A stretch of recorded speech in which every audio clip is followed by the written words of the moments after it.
खराब आएगी और वो आपको लोन देने से मना कर देगा। तो ये बहुत बेसिक चीज़ है, आप अपने सिबिल पे बहुत ज़्यादा फोकस करें। जब आप लोन ले रहे हैं किसी भी तरह का, उसको प्रॉपर रीपे करें। अगर आपने तय कर लिया है कि आगे आपको कभी भी लोन नहीं लेना है या किसी के पास पैसे मांगने जाना है नहीं जाना है, तो ही आपके सिबिल ख़राब करें, क्योंकि सिबिल एक बहुत बड़ा फैक्टर है जो अगर आपका सिबिल ख़राब हो जाता है तो बैंकें अप फ्रंटली आपको मना कर देगी, आपको लोन नहीं मिलेगा। दूसरा होता है डॉक्यूमेंटेशन, किन चीज़ों के साथ आपको हमेशा तैयार रहना पड़ेगा। तो जैसे लोन लेने के लिए बेसिक जो डॉक्यूमेंट्स होते हैं, आपको आपका बिजनेस का रजिस्ट्रेशन, मान लो आप पार्टनरशिप में हैं तो पार्टनरशिप की डीड, अगर आप कंपनी है तो आपकी MOA AOA, आपका सर्टिफिकेट ऑफ इनकॉर्पोरेशन, जो जिस भी टाइप का आप बिजनेस कर रहे हैं उसका रजिस्ट्रेशन आपको अपने साथ रखना है। उसके अलावा आपको आपके ओनरशिप का प्रूफ, जहाँ पे आप बिजनेस कर रहे हैं वहाँ के अगर आप ओनर हैं तो आपका बिजली का बिल बेसिक डॉक्यूमेंट होता है, या उससे जुड़ा कोई भी डॉक्यूमेंट। अगर आप रेंट पे बिजनेस कर रहे हैं तो आपको रेंट एग्रीमेंट रखना पड़ेगा। इसके अलावा आपके 3 साल के ITR, इनकम टैक्स का रिटर्न जब आप फाइल करते हैं तो बहुत ज़्यादा ध्यान रखिए कि हमेशा टैक्स बचाने पे मत जाइए। अगर आप प्रोग्रेसिव सोच रख रहे हैं ना तो हमेशा टैक्स बचाने में मत जाइए। भैया मेरा तो 2.5 लाख से कम का कर दो यार, टैक्स नहीं भरना मुझे, सरकार को नहीं देना, ऐसा नहीं होता। अगर आप प्रोग्रेसिव सोच में हैं और आप ये सोच रहे हैं कि आपको बिजनेस के लिए लोन लेना पड़ सकता है आगे, तो थोड़ा थोड़ा टैक्स भरते जाइए। आपका इनकम टैक्स का रिटर्न मजबूत करिए।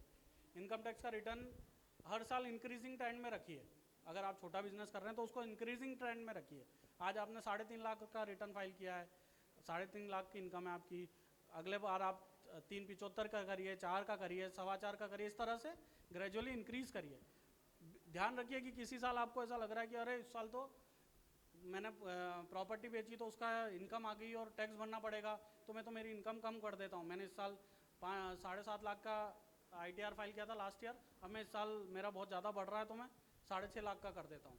तो ऐसा मत करिए। ये जो एक गैप आता है रिटर्न में, आपकी पहली इनकम ज़्यादा और सेकेंड इनकम कम, ये आपका लोन के लिए आपको प्रॉब्लम दे सकती हैं। एक चीज़ जो मैंने शुरू में बताई कि आप स्मॉल फेवर लीजिए, शुरू में छोटे लोन लीजिए, छोटे लोन के लिए जाइए। अपने को ऐसा लगता है कि यार मतलब अपन चले जाएं और 10 लाख मिल जाए, 50 लाख मिल जाए बैंक से, ऐसा नहीं होता। कोई भी नहीं देगा, कोई भी इंटरटेन नहीं करेगा। लोग बोलते हैं कि अनसिक्योर्ड लोन नहीं देती बैंक, गारंटर मांगती है, तो मांगेगी, ऑब्वियस सी बात है यार, क्यों देगा कोई फ्री में आपको लोन। तो आपको आपकी गुडविल खुद बनानी पड़ेगी, इसलिए आप छोटे लोन से जाइए, उसको रीपे करिए, आपकी गुडविल बनती जाएगी। एक टाइम आएगा, आपको हो सकता है 4 साल बाद ही आपको 10 लाख का लोन दे दे, अनसिक्योर्ड दे दे, सब्सिडी वाला लोन दे दे। आप आज मुख्यमंत्री स्वरोजगार योजना का लोन मांगने जाएं तो वो मना कर देगा, और आपने आज 50,000 का लोन लेते लेते आप उसके सामने ही बिजनेस कर रहे हैं, 4 साल हो गए वहाँ के कस्टमर होते हुए, तो चौथे साल में वो मुख्यमंत्री स्वरोजगार योजना का 9 लाख का लोन दे देगा आपको, बैंक वाला आगे होकर दे देगा आपको। तो इन छोटी छोटी चीज़ों का ध्यान रखिए। बस यही कहूँगा, इन्हीं बातों के साथ अपनी बात को विराम दूंगा कि बिजनेस करने के लिए सबसे पहले विजन चाहिए। विजन आपका खुद का होना चाहिए। कई लोग अपने को पूछते हैं, कई अंकल लोग पूछ लेते हैं अपने से कि यार इसके लिए कोई लाइन बता दो, कोई लाइन दिखा दो इसकी। तो ये लाइन वाइन कोई लाइन नहीं दिखाएगा, पता पड़ा वो लड़का कहीं और लाइन लगा रहा है। तो ऐसा लाइन उसको खुद ही ढूंढनी पड़ेगी।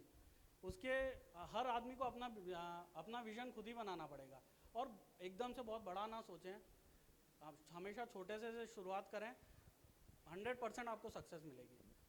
और इस तरह की कोई भी टेक्निकल चीज़ में आपको अगर ज़रूरत लगती है तो मेरा नंबर, मैंने मेरे कार्ड्स वहाँ पे रखे हैं, विजिटिंग कार्ड्स। इसके अलावा पारे साहब के पास, मेरे दोनों के पास मेरे नंबर हैं, आप लोग कभी भी मुझसे कांटेक्ट कर सकते हैं। इनकम टैक्स, GST, इन सब चीज़ों से रिलेटेड किसी भी टेक्निकल पार्ट पे आपको कुछ पूछना हो तो बिल्कुल एनी टाइम मैं अवेलेबल हूँ आप लोगों के लिए।